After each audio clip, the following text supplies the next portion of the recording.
Crocheting in public is more important than you think.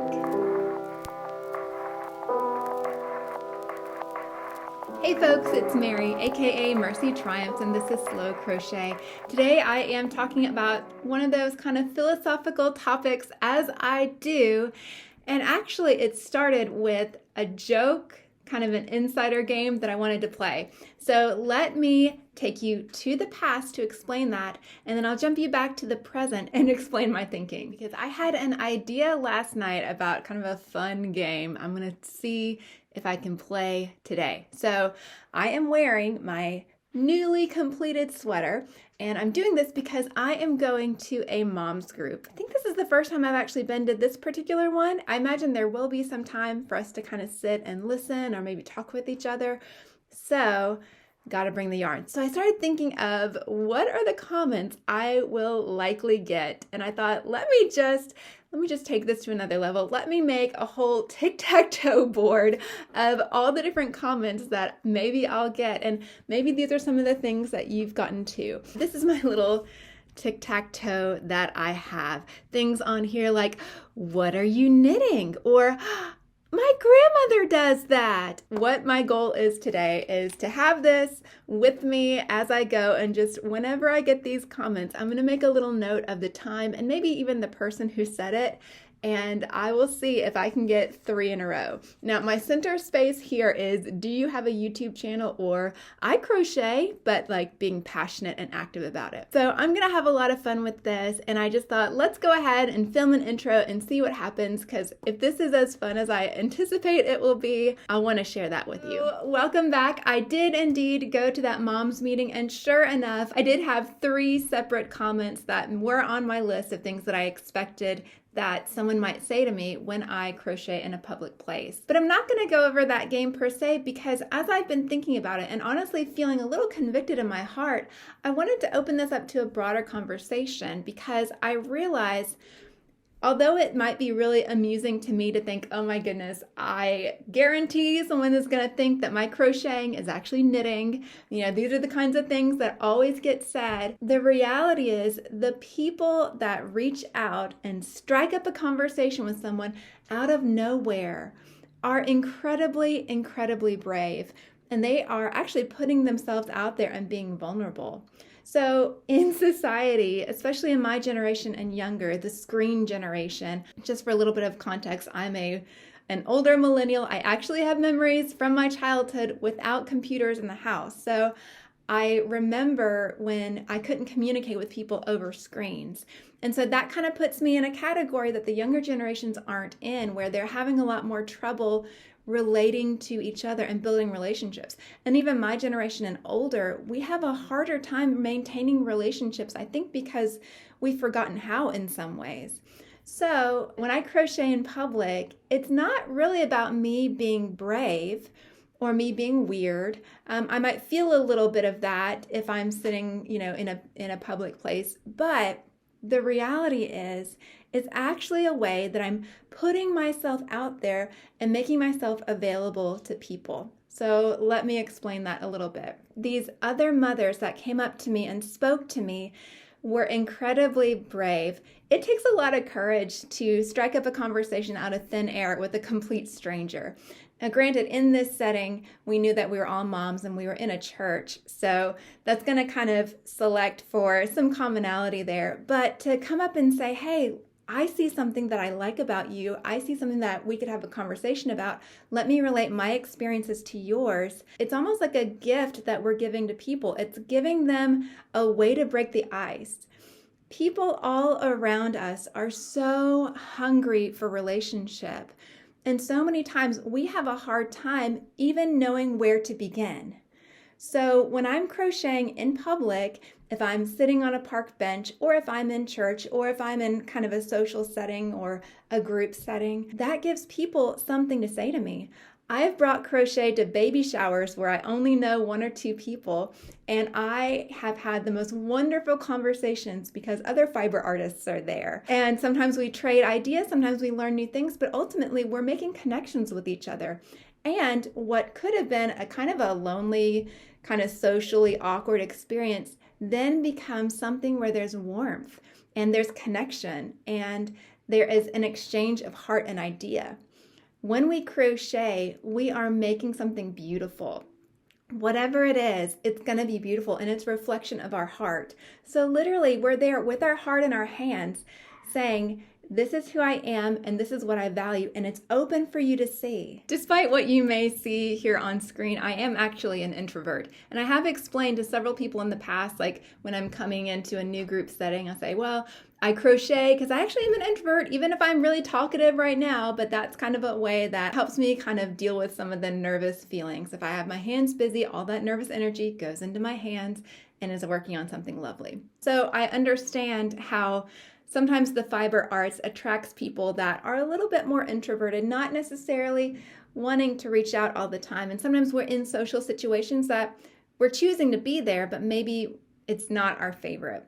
So maybe we're using crochet as a way to kind of come in on ourselves and not necessarily have to engage with what's going on around us. But people really are hungry for connection. And when they see someone crocheting or knitting, and they take the time to reach out to you, that says something about not only their heart and their courage, but also maybe their need. Maybe there's someone that's full of compassion. They see you sitting alone and they want to reach out to you.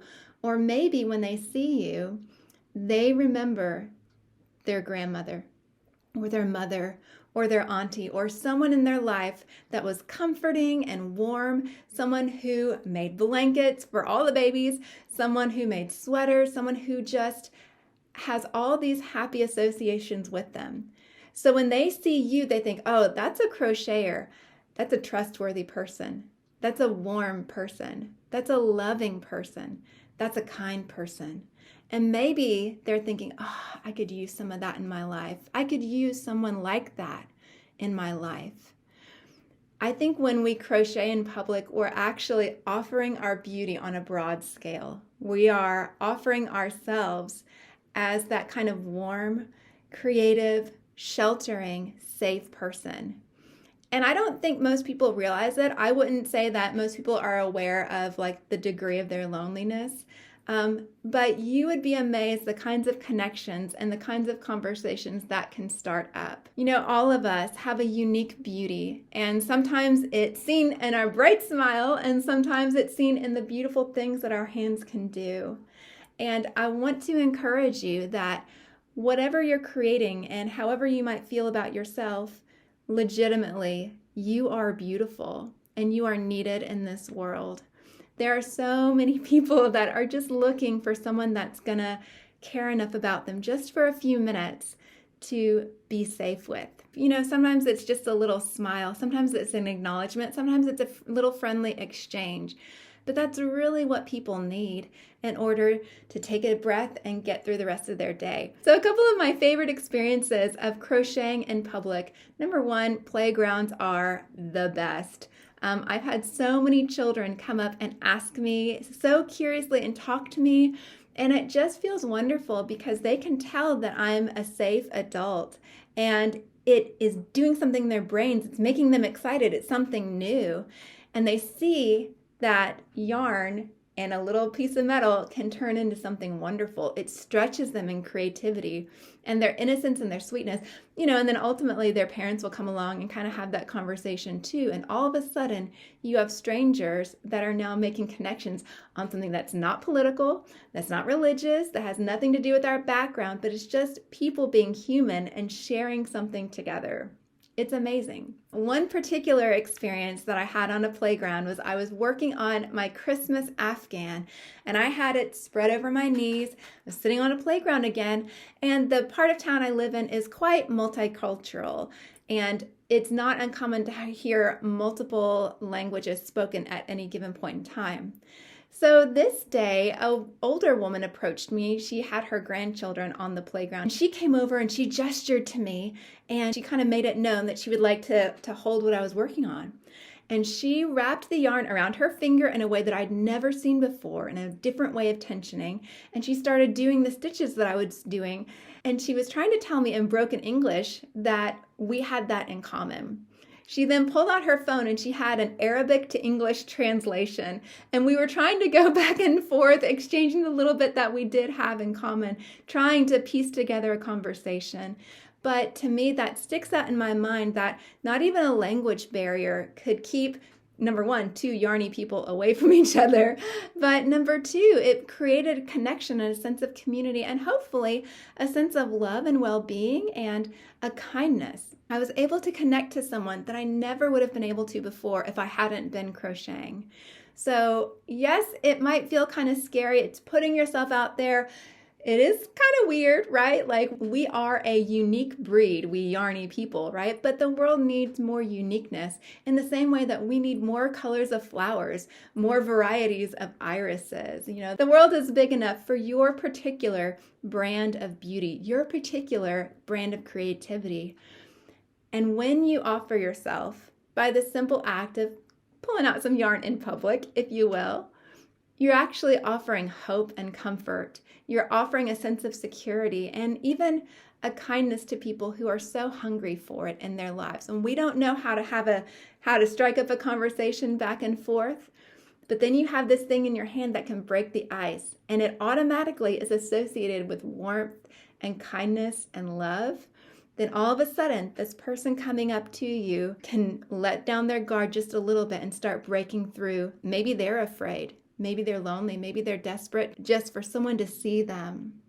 And you can be that person. It's such a small thing, and it amazes me to no end how something as small as my joy in creating something can create community all around me and can meet other people's needs, whether they're aware of them or not. So I would encourage you, be bold. It's okay that it's going to get mistaken for knitting and people are going to say, oh, I wish that I should, I wish I could learn that, and all those kinds of things. It's not their fault. It's just their way of reaching out to you and saying, hey, I could use a friend. And I know us yarny people are some of the most generous of heart, some of the kindest people. I don't know how it is that this particular art form selects for like the cream of the crop, but believe me, you are. So thank you for offering your heart. You are amazing. Thank you for hanging out with me today, listening to me ramble. Let me know in the comments, what have your experiences been crocheting in public? Is it something you've ever considered doing? Is it something that you have done and you've had all kinds of negative responses even, or any positive responses? What are your feelings around that? Do you feel nervous? Do you feel shy? And is it something that you would never do, or is it something you always do? Let me know in the comments below, because I just love having conversations with y'all. Yes, I'm speaking to you through a screen, but I do hope that you feel a little less alone and a little bit more loved just by spending a little bit of time with me. It is certainly my pleasure and my honor. If I'm not your cup of tea, thank you so much for listening this long. I do appreciate you, and I do hope I'll see you again soon. Bye.